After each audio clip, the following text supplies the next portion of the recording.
Praise the Lord. இன்னைக்கு ட்ராயிங்கான Bible வாசனம் பார்க்கலாமா? இயேசு உங்களை தேற்றுவார். ஏசாயா 66 அதிகாரம் 13 வசனம். ஒருவன் அவன் தாய் தேற்றுவதைப் போல நான் உங்களை தேற்றுவேன், நீங்கள் எருசலேமே தேற்றப்படுவீர்கள். அதாவது இந்த வசனம் தாய் தம் பிள்ளையை எப்படி தேற்றுறாரோ அதே போல இயேசப்பா நம்மளை தேற்றுவார்.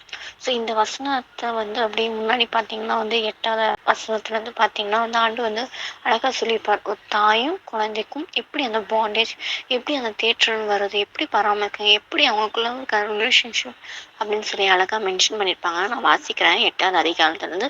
நீங்கள் அப்படியே ஒரு தாய் பிள்ளைக்கு இருக்கிற அந்த ரிலேஷன்ஷிப்பும் அப்படி கம்பேர் பண்ணுங்க. ஆவியானவரும் நம்மளுக்குள்ள இருக்க ரிலேஷன்ஷிப்பும் எப்படின்றத கம்பேர் பண்ணிட்டே வாங்க. நான் சொல்றேன். 8வது வசனம். இப்படிப்பட்டவைகளை கேள்விப்பட்டது யார்? இப்படிப்பட்டவைகளை கண்டது யார்? ஒரு தேசத்துக்கு ஒரே நாளிலே பிள்ளை பெற்று வருமோ? ஒரு ஜாதி ஒருமிக்க பிறக்குமோ?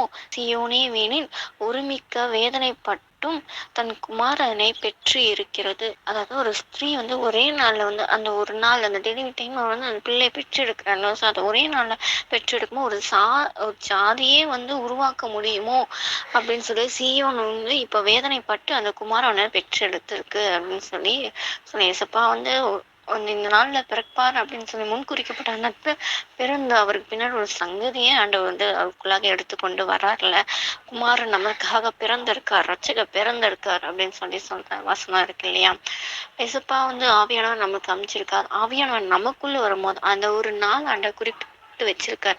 அந்த குறிப்பிட்ட நாள்ல ஆவியானவர் நமக்குள்ள வரும்போது அப்பதான் ரட்சிப்பு வருது. அப்பதான் அந்த உள்ளான மனுஷன் அப்பதான் பிறக்கிறான். எப்படியும் ஆவியானவருக்கு ரிலேட் பண்ணி சொல்றேன். ஆனா ஆவியானவர் நமக்குள்ள வரும்போது புதிதான மனுஷன் பிறக்கிறான். இதே அடுத்தது 9வது வசனம்.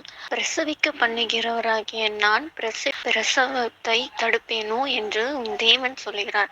அதாவது அந்த பிரசவ காலம் வரும்போது அந்த பிள்ளை பெற்றெடுக்கிறத நான் கர்த்தர் தடுப்பேனோ அப்படின்னு சொல்லி கேட்கிறேன். அந்த பிரசவ டைம்ல குழந்தை வெளில வருது, அதை நான் தடுப்பேன், கற்பத்தை தடை பண்ணுவோன்னு அடைப்பணும் அப்படின்னு சொல்லி அன்று இந்த வசனத்தை சொல்றாரு. ஸோ இதை அப்படியே நம்ம ஸ்பிரிச்சுவல் ஆவிக்குற வாழ்க்கையில ஆவியானவர் சொல்றதை பார்க்கலாமா? ஏசாயா 59வது அதிகாரம் 1வது வசனம். இது ரட்சிக்க கூடாத படிக்கு கர்த்தருடைய கை குறுகி போகவில்லை, கேட்க கூடாத படிக்கு அவருடைய செவி மந்தமாகவும் இல்லை. அதாவது அதை இப்படி இந்த குழந்தை பிறந்து வருதோ அதை தடை செய்ய முடியாது. கர்த்தர் அந்த கற்பத்தை இவங்களுக்கு இந்த குழந்தைய கொடுக்கணும் அப்படின்னு தீர்மானம் வச்சு நிச்சயம் கொடுப்பாரு. அதை தடை பண்ண மாட்டார். அதே இந்த பிரசவ காலம் வரும்போது அந்த குழந்தை வெளியில வரணும் அப்படின்ற இந்த நாள்ல தீர்மானம் வச்சிருந்தான்னா அதை யாராலுமே தடுக்க முடியாது. அதே மாதிரிதான் ஒரு ஆத்மா இந்த நாள்ல இந்த நேரத்தை ரட்சிக்கப்படணும் அப்படின்னு தீர்மானம் வச்சிருந்தானா அதை யாராலுமே தடுக்க முடியாது. உள்ளான மனுஷன் அப்பதான் பிறக்கணும்னு ஆண்டவர் தீர்மானம் பண்ணி வச்சிருந்தானா அதையும் யாராலையும் தடுக்க முடியாது. அதான் வசனம் வாசிச்சோம். ரட்சிக்கப்படாதவர்கள் கர்த்தருடைய கை குறுகவே இல்லை, எல்லாரும் ரட்சிக்கப்படணும் அப்படின்னு தான் ஆண்டவர் சித்தம். ஸோ நம்ம கேட்குற விண்ணப்பத்துக்கு ஆண்டவர் செவிகள் அடைக்கப்படவே இல்லை. அதுதான் இங்க ரிலேட்டடா நம்ம பார்த்தோம். அடுத்தது 10வது வசனம். எருசலேமை நேசிக்கிற நீங்கள் எல்லாரும் அவளோட கூட சந்தோஷப்பட்டு அவளை குறித்து களி கூர்ந்து அவள் நிமித்தம் துக்கத்தில் இருந்த நீங்கள் எல்லாரும் அவளோட கூட மிகவும் மகிழுங்கள். அதாவது எல்லாரும் ஸ்திரீயான அந்த கற்பம் தெரிக்கும் போது அவங்களை கொடுத்து ஃபுல்லா அந்த சந்தோஷத்தெல்லாம் இருப்பாங்கல்ல. எருசலேமே அப்போ அந்த பிறக்கப்புறம் அது மிகுந்த சந்தோஷமா அவங்களுக்கு இருந்துச்சுல்ல. அந்த மாதிரிதான் ஒரு பெண் ஒரு குழந்தைய பெற்றெடுக்கும் அவங்களுக்குள்ள ஒரு சந்தோஷம், ஒரு களி கூறுதல் உண்டாங்க. அந்த குழந்தைய பெற்றெடுத்திருக்கப்போ அந்த துக்கம், அந்த வலி, வேதனையில அதெல்லாம் மறந்து அவங்க மகிழ்ந்து களி கூறாங்க. அப்ப காலத்துல அந்த பிள்ளைய பெற்று எடுக்கிறதுக்கு அப்புறம் அந்த வேதனை இனி மறக்க மாட்டான் அப்படின்னு சொல்லி யோவான் 16வது அதிகாரம் 21வது வசனம் இருக்கு இல்லையா? அந்த துக்கத்தை இனி நினையாது இருப்பாள். பிள்ளை பெற்ற அந்த சந்தோஷத்துல நிறைஞ்சு இருப்பாங்க. அதை தான் இங்க மென்ஷன் பண்ணியிருக்காங்க. இதை நம்ம ஆவிக்குள்ள ஹோலி ஸ்பிரிட் மூலியமா பார்க்கலாமா? பரிசுத்த ஆவியானவர் நமக்குள்ள வரும்போது அந்த சந்தோஷம், அதாவது ரட்சிப்பின் சந்தோஷம், நமக்கு அளவில்லாத சந்தோஷம் அன்னைக்கு ஊற்றுவார். நம்மள அறியாமலே ஒரு புது விஷயம் புதுசா பார்ப்போம், புதுசா ஃபீல் பண்ணி இது என்ன அனுபவம், இது நம்மளாலே புரிஞ்சிக்க முடியாததுக்கு அந்த சந்தோஷம், ரட்சிப்பின் சந்தோஷம்னா நம்மளை அலங்கரிக்கிறவரா இருக்கா. எப்படி அந்த குழந்தை பெற்று வந்த உடனே அந்த சந்தோஷம் அவங்களுக்குள்ள உண்டாகுதோ அதே மாதிரி பரிசுத்தாவே நமக்குள்ள பிறக்கும் போது அந்த சந்தோஷம் அளவில்லாத சந்தோஷம் புதிதா இருக்கும். எல்லாமே பார்க்கறதெல்லாம் புதிதா இருக்கும். அப்படிப்பட்ட சந்தோஷத்தினால ஆண்டு நம்மளை நிரப்புவார். 11வது வசனம். நீங்கள் அவளுடைய ஆறுதலின் முளைப்பாலை உண்டு திருப்தியாகி நீங்கள் துப்பி குடித்து அவளுடைய மகிமையின் பிரகாசத்தினாலே மனமகிழ்ச்சியாய் இருங்கள். அதாவது அந்த குழந்தை பிறந்ததுக்கு அப்புறம் அந்த கவலையெல்லாம் மறந்து அந்த குழந்தைக்கு ஒரு ஆறுதல் கம்ஃபர்டபுளா அவங்க அம்மா கிட்ட ஃபீல் ஆகும்ல. அந்த அம்மா கிட்ட வந்து தாய்ப்பால் அந்த குடிக்கும் போது திருப்தி ஆகும்.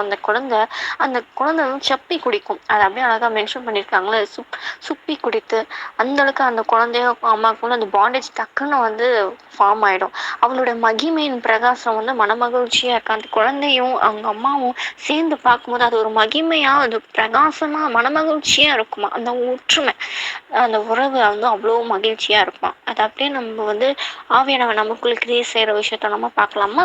1 பேதுரு 2:2-3 வாசிக்கிறேன்.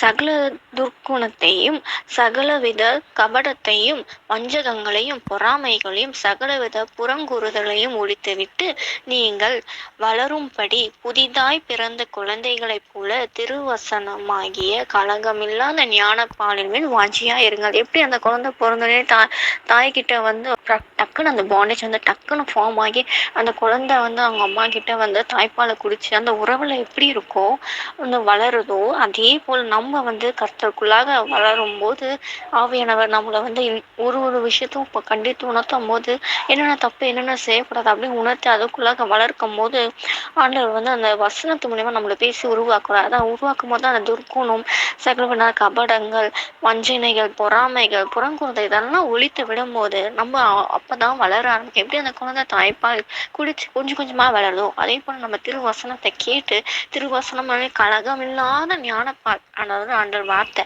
வஞ்சனை இல்லாத வார்த்தை, அந்த வார்த்தையை நம்ம டெய்லியும் உட்கொள்ள நம்ம அப்படியே வளர்ந்து கொண்டே இருக்கோம். ஆண்டவருக்குள்ள நம்ம வந்து அப்படியே பாண்டேஜ், அவ்வளோ பாண்டேஜ் நிறைஞ்சு ஆண்டவருக்குள்ள உறுதியா இருக்கும்படி ஆண்டவருடைய வசனம் வந்து ஞானப்பால், அந்த வசனம் நம்மளை வந்து உருவாக்கி வளர்ற விதத்துல வந்து ஆண்டவர் வந்து இந்த வசனம் மூலியமா நம்மளை வந்து உருவாக்கி நடத்துவார். அடுத்தது வந்து 12வது வசனம் வாசிக்கிறேன்.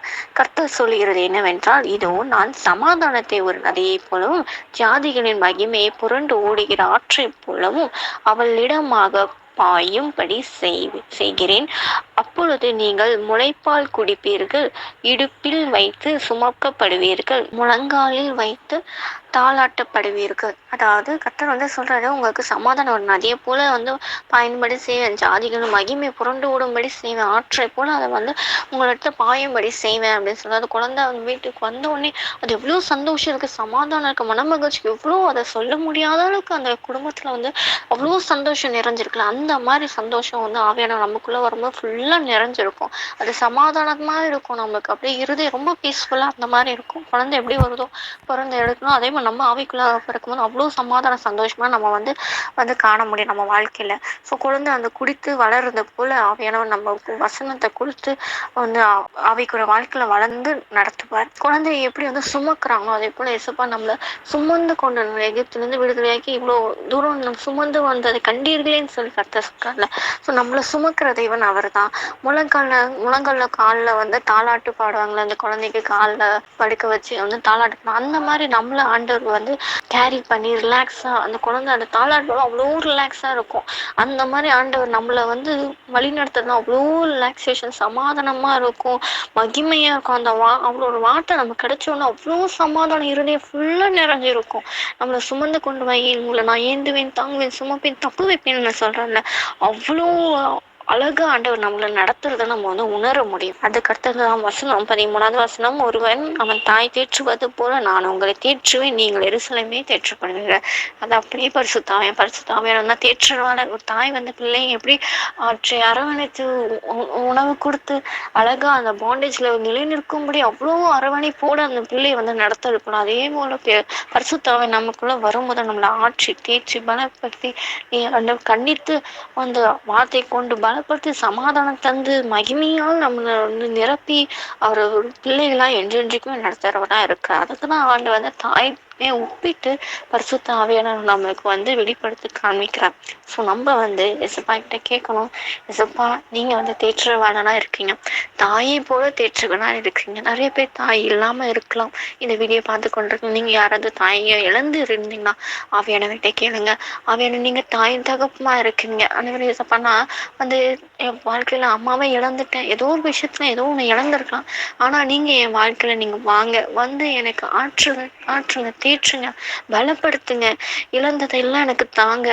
என்ன அம்மாவோட அரவணைப்பு, அந்த ரிலேஷன்ஷிப்லாம் நான் இப்போ இழந்துட்டேன். ஆனா அதை நான் உங்க மூலியமா டபுள் மடங்கா பெற்றுக்கொள்ள விரும்புறேன். எசப்பா, நீங்க வாங்க, எனக்குள்ள வந்து ஆறுதல் படுத்துங்க, உங்க மகிமையான என்னை நிரப்புங்க, என்னை தாங்கி சுமந்து ஏந்தி தப்பு வைத்து எல்லாத்தையுமே இருந்து விலகி தப்பு வைத்து சமாதானத்தோட உங்களோட பிரசன்ஸ்ல நான் வந்து மனமகிழ்ச்சியா ரிலாக்ஸா இருக்கேன். எனக்கு கிருபை தாங்கப்பா, எனக்கு உதவி செய்யுங்க ஏசப்பா. தேற்றுவானா ஆவியோட எப்போதுமே எனக்குள்ள நீங்க வாசம் பண்ணணும். நான் ஒருபோதும் உங்களை வந்து வேதனைப்படுத்தணும், துக்கப்படுத்துற மாதிரி எந்த ஒரு காரியத்தையும் நான் பேசிடவும் கூடாது, செஞ்சிடவே கூடாது. என்னை காத்து நடத்துங்க ஏசப்பா அப்படின்னு நம்ம சொல்லி கேட்கும்போது நிச்சயமா ஆண்டவர் வந்து அவரோட பாதையில நம்மளை நடத்துவார். ஆமீன்.